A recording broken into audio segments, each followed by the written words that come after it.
रवी प्रदोष व्रत कथा. शिवकृपेने अशक्यही शक्य करणारे दिव्य व्रत. फक्त एका प्रदोष व्रतामुळे एका गरीब आईचा निष्पाप मुलगा मृत्यूच्या दारातून परत आला. स्वतः भगवान शिवराजाच्या स्वप्नात प्रकट झाले आणि एका अन्यायग्रस्त कुटुंबाचे संपूर्ण नशीब बदलले. ही केवळ कथा नाही, तर श्रद्धा, भक्ती आणि महादेवांच्या असीम कृपेचा जिवंत अनुभव आहे. म्हणून ही कथा शेवटपर्यंत नक्की ऐका. असे मानले जाते की श्रद्धेने रवी प्रदोष व्रत कथा ऐकणाऱ्या आणि भगवान शिवांचे स्मरण करणाऱ्या भक्तांवर महादेवांची विशेष कृपा होते. ओम नमः शिवाय. हर हर महादेव. भगवान भोलेनाथ आणि माता पार्वती यांच्या चरणी कोटी कोटी प्रणाम करून आज आपण अत्यंत पवित्र, कल्याणकारी आणि पुण्यदायी रवी प्रदोष व्रत कथा ऐकणार आहोत. रवी प्रदोष व्रत कथा. एकदा संपूर्ण मानवजातीच्या कल्याणासाठी पवित्र भागीरथी नदीच्या विस्तीर्ण तीरावर एका भव्य धर्मसभेचे आयोजन करण्यात आले होते. त्या सभेत अनेक तपस्वी, ऋषी, मुनी, विद्वान आणि ब्रह्मज्ञानी संत उपस्थित होते. इतक्यात पुराणांचे महान अभ्यासक आणि परमज्ञानी सूतजी त्या सभेत आले. सूतजींचे आगमन होताच शौनक ऋषींसह सर्व ऋषीमुनी मोठ्या भक्तिभावाने उभे राहिले. त्यांनी सूतजींना साष्टांग दंडवत घातला. सूतजींनीही प्रेमाने सर्वांना आशीर्वाद दिला. सर्वजण आपापल्या आसनावर बसल्यानंतर धर्मसभेला प्रारंभ झाला. तेव्हा शौनक ऋषींनी अत्यंत नम्रतेने प्रश्न विचारला. हे महर्षी, कलियुग जवळ येत आहे. या युगात लोक अधर्मी, लोभी, स्वार्थी आणि पापी होतील. धर्माचा ऱ्हास होईल. सत्य, दया आणि करुणा कमी होतील. संतांना त्रास दिला जाईल. गरीब आणि सज्जन लोक दुःखी होतील.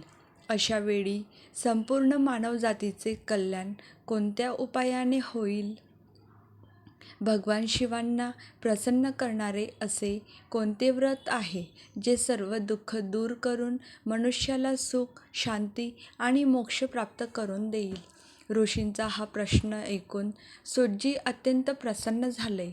ते म्हणाले, हे ऋषीवर्य, तुम्ही नेहमी जगाच्या हिताचा विचार करता.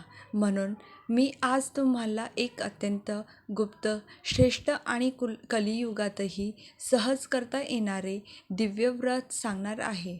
हे व्रत म्हणजे रवी प्रदोष व्रत.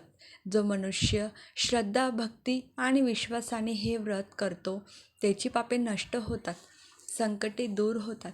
भगवान शिव त्याच्या सर्व मनोकामना पूर्ण करतात.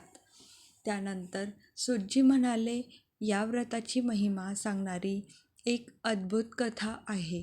ती आता लक्षपूर्वक ऐका. कथा. प्राचीन काळी एका गावात अत्यंत गरीब पण प्रामाणिक ब्राह्मण राहत होता. त्याला पत्नी आणि एकुलता एक मुलगा होता. मुलगा अतिशय संस्कारी, विनम्र आणि बुद्धिमान होता. एके दिवशी तो आपल्या मित्रांना भेटण्यासाठी दुसऱ्या गावात गेला. परतीच्या वाटेवर काही दरोडेखोरांनी त्याला अडवले. त्यांना वाटले, हा एखाद्या श्रीमंत घरातील मुलगा असावा. याच्याकडे नक्कीच भरपूर धन असेल. चोरांनी त्याला धमकावत विचारले, जे काही धन दागिने आहेत ते आमच्या स्वाधीन कर, नाहीतर तुला जिवंत सोडणार नाही. भीतीने थरथरत असलेला ब्राह्मणपुत्र नम्रपणे म्हणाला, बाबांनो, तुमचा गैरसमज झाला आहे. आम्ही अत्यंत गरीब आहोत. माझी आई भिक्षा मागते तेव्हाच आमच्या घरात चूल पेटते. माझ्याकडे काहीच नाही. चोरांनी त्याची झडती घेतली, पण खरंच त्याच्याकडे काहीच नव्हते. त्यांना त्याची दया आली.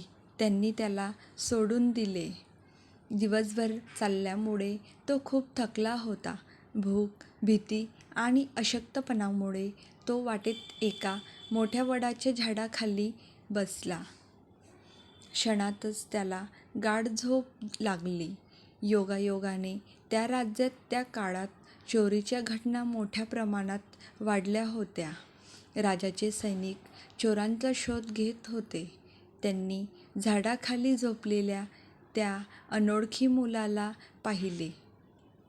संशयाच्या भरात त्यांनी त्याला चोर समजले. कसलाही तपास न करता त्याला पकडले, राजासमोर आणले. राजानेही चौकशी न करता त्याला तुरुंगात टाकण्याचा आदेश दिला. आईची भक्ती. इकडे घरी मुलगा परतला नाही. आई चिंतेने व्याकुळ झाली. रात्रभर ती रडत राहिली. शेवटी तिने पूर्ण श्रद्धेने भगवान शिवांचे स्मरण केले. त्या दिवशी योगायोगाने रवी प्रदोष होता. तिने दिवसभर उपवास केला. संध्याकाळी शिवलिंगाची भक्तिभावाने पूजा केली. हे भोलेनाथ, माझ्या मुलाचे रक्षण करा, अशी आर्त प्रार्थना तिने केली. आईच्या निष्कपट भक्तीने भगवान शिव प्रसन्न झाले. त्याच रात्री महादेव राजाच्या स्वप्नात प्रकट झाले. महादेव म्हणाले, राजा, तू ज्याला तुरुंगात टाकले आहेस तो निष्पाप ब्राह्मणपुत्र आहे. त्याला त्वरित मुक्त कर, अन्यथा अन्यायाचे गंभीर परिणाम तुला भोगावे लागतील. तुझे राज्य संकटात येईल. राजा घाबरून जागा झाला. पहाट होताच त्याने मंत्र्यांना बोलवले. ब्राह्मणपुत्राला आदराने दरबारात आणण्यात आले.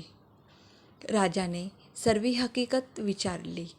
मुलाने आपल्या गरिबीची आणि संपूर्ण घटनेची माहिती दिली.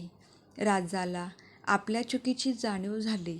त्याने त्या मुलाची क्षमा मागितली, त्याला सन्मानाने मुक्त केले आणि त्याच्या कुटुंबाच्या उदरनिर्वाहासाठी 5 गावे इनाम म्हणून दिली. अशा प्रकारे भगवान शिवांच्या कृपेने त्या गरीब ब्राह्मण कुटुंबाचे दुःख कायमचे दूर झाले. ते सुख, समृद्धी आणि समाधानाने जीवन जगू लागले. रवी प्रदोष व्रताचे नियम. रवी प्रदोषच्या दिवशी पहाटे लवकर उठून स्नान करावे. भगवान शिवांचे ध्यान करावे. शक्य असल्यास दिवसभर उपवास करावा. संध्याकाळी प्रदोष काळात शिवलिंगाची विधिवत पूजा करावी. बेलपत्र, धूप, दीप, अक्षता, फुले आणि ऋतूनुसार उपलब्ध फळे अर्पण करावीत. रुद्राक्षाच्या माळेवर ओम नमः शिवाय या मंत्राचा यथाशक्ती जप करावा. ब्राह्मणाला भोजन व दक्षिणा द्यावी. शक्यतो मौन पाळावे. असत्य बोलणे टाळावे. पूजेनंतर ओम क्लीं नमः शिवाय स्वाहा या मंत्राने तुपाची आहुती द्यावी.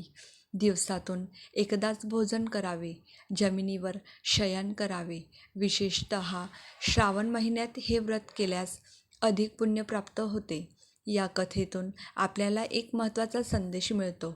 निष्कपट श्रद्धा, सत्य, संयम आणि भगवान शिवांवरील अढळ विश्वास कधीही व्यर्थ जात नाही.